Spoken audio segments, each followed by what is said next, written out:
استعملت حقي اللائحي للمصلحة العامة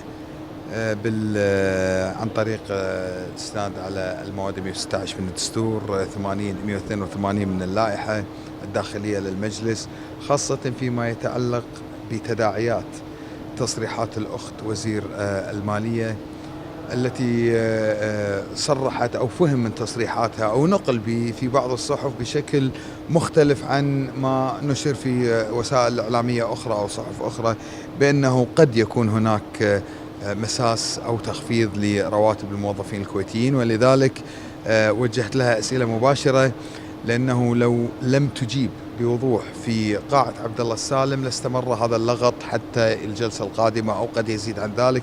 وجهت لها بشكل مباشر نيابة عن أبناء الشعب الكويتي وعن الهواجس وأسباب الهلع والفزع اللي انتابتهم في الأيام الأخيرة، من أنه هل هناك تفكير أو نية أو توجه لتخفيض الرواتب. والله الحمد إجابتها كانت واضحة، وبأنه لا يوجد هناك أي توجه بذلك. أيضا فيما يتعلق في الاقتصاد الكويتي، الاقتصاد الكويتي متين، هذا لا يعني بأنه لا توجد هناك أخطاء أو اختلالات يجب إصلاحها، لا، في اختلالات يجب إصلاحها، لكن بعيدا عن رواتب الموظفين أو الكويتيين أو أرزاقهم.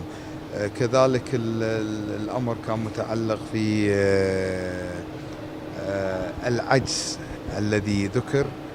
كنت أريد أن يتضح للجميع بأنه عجز تقديري وليس حقيقي، لأنه مبني على أرقام افتراضية بالنسبة لبرميل النفط غير الأرقام الحقيقية.